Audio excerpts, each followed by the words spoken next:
I want to share an imaginary story with you, but it's a story that involves you, so I'll need your help telling it. You can help me by doing your best to visualize the story. So allow your mind to place images around the words that I share with you. So relax, close your eyes if you want to, and picture this. You're at the grocery store in your hometown. It's the one that you always go to, and you're making your regular run, picking up everything you need for the week. And as you're making your way through one of the aisles, you spot a friend of yours headed your way out of the corner of your eye. It's a good friend of yours. It's one you're excited to see. But as your friend approaches you, you begin to notice a weighty expression on your friend's face. Your friend looks like something's bothering them. As you get closer, you say, "Hey, what's up? Is everything okay?" And your friend replies, "Hey, yeah, no, I'm okay. I saw someone on my way in. It was a homeless person. It was just kind of sad. We made eye contact, but I knew I didn't have any cash on me. You don't have any on you, do you? I could pay you back." So you, being the amazing person you are, happen to have cash on you that day and agree to help your friend out. You leave your cart in the aisle, and the two of you start to head towards the door. You're pulling your wallet out as you approach the door. You walk out, you turn the corner, and you see the homeless person. Now pause. Take a look at this homeless person. What does this person look like? What are they wearing? Consider their hairstyle, their gender, their race, their age. Okay, you can open your eyes. How is it that you were able to come up with this image? Because as I said, this is an imaginary story, and if you're like me, you've never had a friend come up to you in a grocery store and ask for money for a homeless person. Yet, your brain was able to track with the story, pulling together detailed images that supported the characters within that story. This is the power of your subconscious. As we go through life, especially in our earlier years, we begin to weave together narratives that make sense of the world around us. Our subconscious brains are responsible for constructing these narratives, and they're built using what's called associations. Psychology professor Robert Cialdini captures this well in his book, Persuasion. He says, just as amino acids can be called the building blocks of life, associations can be called the building blocks of thought. Associations are the reason you were able to name the attributes of the homeless person in that story. But what's interesting about associations is that they very rarely reach the conscious level in a way that's easy to articulate. I'll give you an example of another common but hard to detect association. We see white men in power, in positions of power often, right? So our brains begin to associate attributes like white and male with qualities like power. And while numerous studies have proven that these and similar associations exist and are common, direct questions such as, do you think white men are most fit for power, are ill-equipped to unlock underlying associations. And it's only through psychoanalytic processes that researchers have been able to uncover those underlying associations. Associations weave together to form mental models, building fully formed subconscious explanations of how things work in the real world. For example, everyone has in mind what a picture of a vacation looks like, or what a trip to the grocery store entails. Mental models vary from individual to individual, but we all have them. Mental models, associations, and similar functions are what make up the subconscious brain. Neuroscience has consistently demonstrated that the vast majority of human thought and choice actually originates in this part of the brain. It's estimated that 95% of our behaviors are driven by subconscious influences. So why does this matter, and what does this mean for us? Well, if this is true, this understanding of the human brain has implications for the way that we think about our relationships with others, our relationships with organizations, and our relationships with our customers. At a business level, this means that we evaluate a situation or a brand and frame our response to it before we ever even consciously think about it. For example, I can feel a difference when I walk through a Target versus when I walk through a Walmart. Another example is Apple. I have an irrational relationship with Apple. It feels like anything with an Apple logo should be superior to a similar product from another company. Why is that? Because Samsung makes great products too, so why is it that we have this relationship? Well, I'd like to suggest that it's those underlying associations and mental models which dictate these responses within us. And the recollection of such memories happens involuntarily. You can imagine why this is important for marketers to pay attention to. I have the privilege of working for a consultancy that utilizes the applied social and behavioral sciences to solve complex business problems. Our core methodology is a psychoanalysis-based technique to help consumers tap into those underlying associations and mental models which actually drive their behavior. For example, large pasta companies will come to us to help them understand why people are purchasing less pasta and what can be done to reverse that trend. Another example is large truck brands will come to us, realizing that a very small percentage of their customers are women and they don't know why. So we get to jump in, help them understand that deeper subconscious why, help them to develop strategy based off of those truths, and then grow their market share. Most of our work is in the for-profit sector, but I want to share a meaningful story with you from the nonprofit sector. Back in 2014, we had the privilege of working with Team World Vision.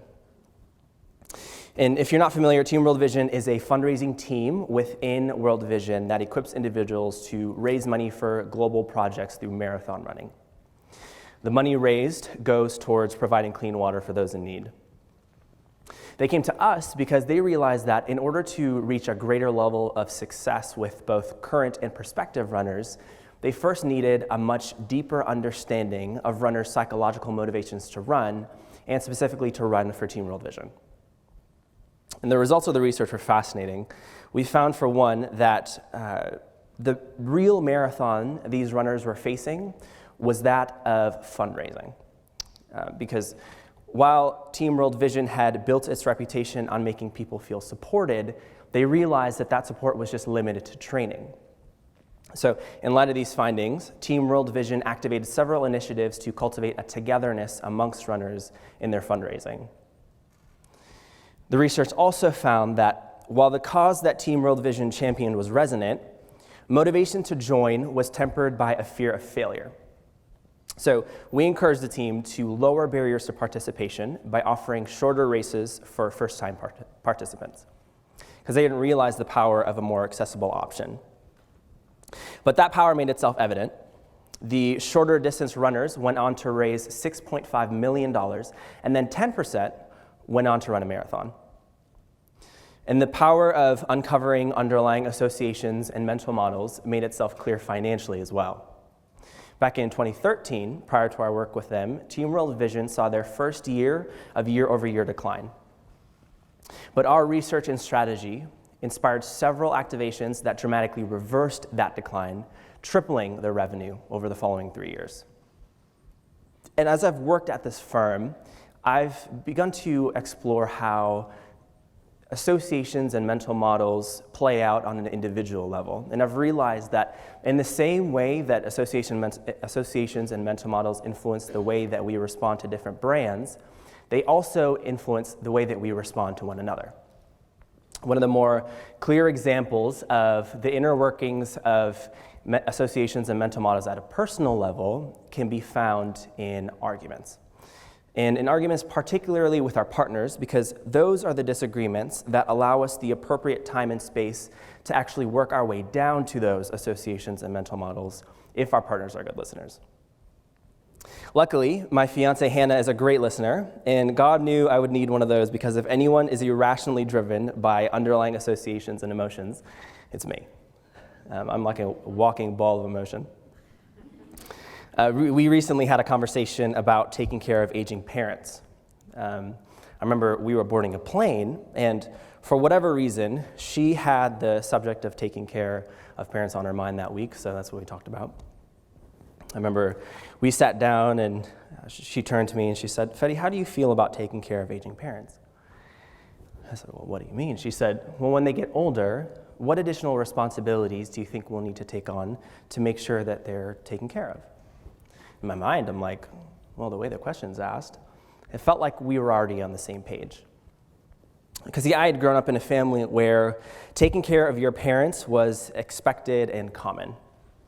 I had seen my parents work tirelessly to take care of their parents, and if they ever needed a place to stay, they stayed with us. So I hear the question, what additional responsibilities do you think we'll need to take on? And I think, well, whatever additional responsibilities need to be assumed to make sure they're fully taken care of course. But I interpreted Hannah's position on the subject wrongly, because her memories instead consisted of her parents emphasizing the importance of working hard so you don't have to be a burden to your children. So she grew up expecting that of her parents and that of her own self if she ever became a parent. So the two previously constructed mental models clashed. Values of honor and respect for your parents versus values of independence and freedom for the children. But what's interesting about this discussion, which did escalate pretty quickly, is that what was talked about wasn't those memories that constructed these opinions. Instead, what was fought about was why I would ever want to burden my children with the responsibility of taking care of me, and how she could ever have so little regard for her parents. And in our escalation, we're engaging and we're re-engaging the conscious mind. And before you say, well, oh, Fedhii, you just have terrible EQ, of course this comes from your upbringing, I'd like to suggest that something similar happens to us all in most of our disagreements.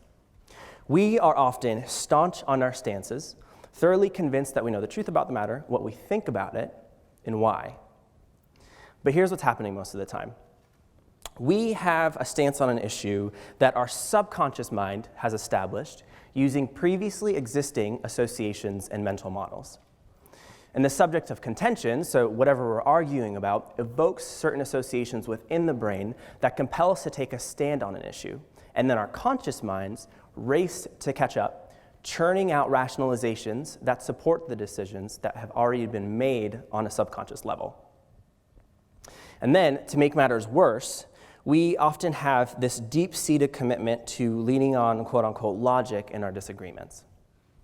So what this results in is a biased and feebly constructed string of rationalizations for underlying motivations, and then further frustration when the other person doesn't see the obvious truths that our rationalizations were meant to illuminate. And there's a disconnect. We probe into the conscious mind, mining for explanations and reasoning, but we don't realize that these tactics are inefficient. And I begin to realize, in my conversation with Hannah, that if I truly want to understand her point, I need to pause. And I need to ask her to let me into the world that she's living in. And I need to probe into those associations and mental models which are being evoked. I need to ask her, how does this make you feel? And then I need to feel with her. And then she should repeat that process with me.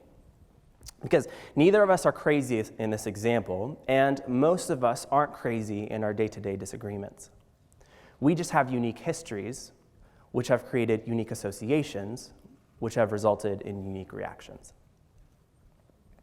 This understanding of the subconscious brain takes on even more importance if you're ever in any position of leadership. If you're ever a leader, a teacher, or a parent, this means that you have a critical role in the development of healthy mental models, especially for children. Associations developed early in life influence the way that we behave and interact with one another for long periods of time, which means it's much easier to develop healthy patterns of thinking at a young age versus when you're older and mental models and associations have already been developed. As we've seen, associations are formed through observation. So, if, for example, what you observe from a young age is that women are not granted the same opportunities as men, your subconscious brain will begin to form associations around what it means to be a woman. And if, as a young child, conversations about beauty are only had when light-skinned people are the focus of attention, your subconscious brain will begin to form its own definition of beauty regardless of what your conscious brain would want you to believe. Understood this way, you can imagine why it's important to pay attention to the messages that we are consuming and the messages we're allowing those who we lead or teach to consume.